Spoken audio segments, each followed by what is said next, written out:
L'application L'entraînement du footballeur est désormais disponible gratuitement. La vidéo du jour a pour but de mettre en avant quelques points tactiques en tant que défenseur central. Je me suis donc appuyé sur un classico Real-Barça datant de 2017 en analysant la défense du Barça et principalement Samuel Umtiti. Le Barça affronte donc le Real avec un trio d'attaque composé de Ronaldo, Bale et Benzema au départ. La défense du Barça choisit de jouer assez haut, contrairement à celle du Real Madrid qui ne cherche pas forcément la possession. On commence dans un premier temps par le jeu avec ballon. Le premier sujet concerne le fait de se rendre disponible et d'occuper l'espace. On a donc ici une première situation où on voit qu'Umtiti se rend disponible en écartant le plus possible au niveau de la ligne de touche. De même pour Jordi Alba, ce qui crée l'espace pour garder le ballon. Après une première passe, Umtiti reste en retrait pour proposer une nouvelle solution. C'est donc une des missions du défenseur central lorsque son équipe a la possession. Il doit écarter au maximum et créer un angle de passe. On a ici une situation similaire où Umtiti a toujours son corps face au jeu. En aucun cas, il se replace en tournant le dos au ballon.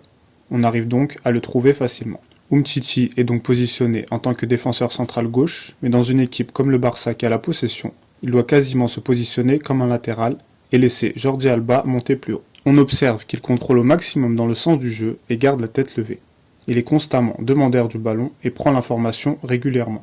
C'est en partie ce qu'on demande à un défenseur, qu'il soit rassurant, balle au pied et qu'on puisse jouer sur lui. On a ensuite un deuxième thème abordé, le fait d'être imprévisible dans sa relance et de sortir parfois de la relance traditionnelle. Cela demande d'être en confiance et bon techniquement. On a une première situation où Umtiti avance avec le ballon car il n'est pas attaqué. Cela permet d'apporter un surnombre dans le camp du Real. Après une première passe, il se rend de nouveau disponible mais n'est pas sollicité. Autre situation où il intercepte le ballon sur un centre de Marcelo. Sa prise d'information lui permet de rester serein et de ne pas dégager le ballon, mais de contrôler de la poitrine et relancer sur Iniesta. À ce moment-là, le défenseur doit absolument savoir s'il peut contrôler ou s'il doit dégager le ballon, d'où l'importance de la prise d'information. Troisième situation où il est pressé mais ne panique pas. Il feinte le fait de jouer sur une passe en première intention pour finalement éliminer et donner le ballon. On a ensuite une situation similaire où sa relance est finalement déviée par Modric. Le défenseur doit donc être imprévisible et pouvoir jouer en première intention ou de même feinter avant de jouer. Le troisième point offensif concerne l'intelligence de jeu, c'est-à-dire les choix et la prise d'information. Pour la première situation, Umtiti sait déjà avant de recevoir le ballon que le pressing est bien réalisé de la part du Real. Il choisit donc de ressortir avec son gardien et reste tout de même concerné en cas de remise de Ter Stegen. On voit que sur plusieurs actions, Umtiti prend régulièrement l'information avant de recevoir. C'est un des signes du haut niveau. On a ensuite une autre situation où il choisit de remiser de la tête avec son gardien, ce qui permet de pouvoir construire tranquillement. Le fait de savoir assurer lors des temps faibles et de prendre des risques lors des temps forts est un point à prendre en compte. Le défenseur central doit donc être calme balle au pied, il prend l'information régulièrement et notamment avant de recevoir. Il propose constamment une solution de passe pour ses coéquipiers, fait les choix opportuns et n'est pas prévisible dans son jeu. Voyons à présent l'aspect défensif. Umtiti et Piqué occupent donc un côté chacun et défendent en zone. Le premier point ici concerne l'alignement de la défense à 4. On voit, à travers plusieurs de ces situations, que les 4 défenseurs sont très bien alignés afin de jouer au mieux leur jeu. C'est donc assez difficile pour les attaquants du Real de prendre la profondeur. Le défenseur central a pour rôle de gérer le reste de la défense. Ici, les joueurs le font automatiquement, mais il faut parfois replacer ses coéquipiers. Il faut donc ici aussi prendre régulièrement l'information afin de savoir où sont ses coéquipiers et ses adversaires. On a dans un premier temps un appel de Bale en profondeur mais qui est signalé hors jeu à cause du bon placement de la défense.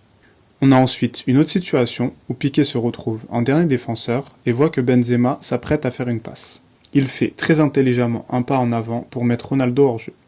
Tout cela est donc possible si les défenseurs sont coordonnés et alignés. On a ensuite un deuxième principe qui consiste à faire remonter le bloc en cas de passe en retrait de l'adversaire et reculer si l'équipe adverse avance ou en cas de passe en profondeur. On voit bien sur ces situations le bloc défensif coulisser d'avant en arrière. Piqué le rappelle d'ailleurs à ses coéquipiers sur certaines des actions. Le fait de sortir ainsi permet de ne pas subir car la possession est un jeu de domination. Plus mon bloc est bas, plus je suis vulnérable et inversement. Il faut tout de même garder un œil sur les attaquants qui traînent dans le dos. Ici, la défense du Barça le fait plutôt bien et réussit à contenir l'armada offensive du Real. Le fait de faire monter le bloc doit se faire progressivement et non en sprintant. Les autres défenseurs doivent aussi suivre pour ne pas qu'un joueur couvre un adversaire du hors-jeu.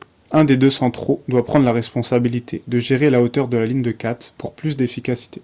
On a un troisième principe qui consiste à défendre l'axe en priorité et à défendre en bloc. On attaque en étant espacé et on défend en bloc. L'axe est à protéger en priorité car un attaquant dans l'axe marquera plus facilement que s'il est excentré tout simplement. On a une première situation où le Real est en contre-attaque avec pas mal de joueurs barcelonais en retard. Piqué a donc Benzema et Ronaldo à gérer. Son placement est très intéressant car il est à la fois à distance du premier et du second. Son positionnement dans l'axe lui permet au dernier moment d'intervenir. Ainsi doit défendre un défenseur sur un 2 contre 1.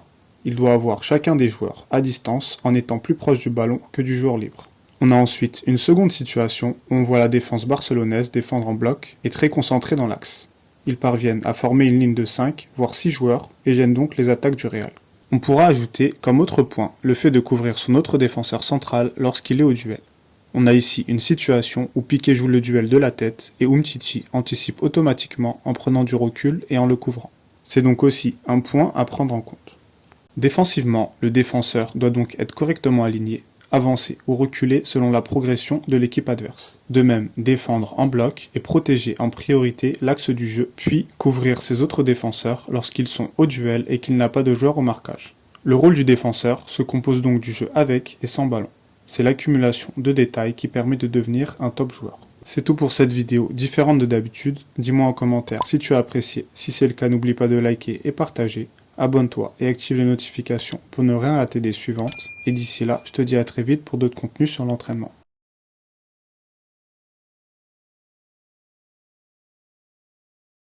Donc voilà, je recommande ce livre pour les footballeurs.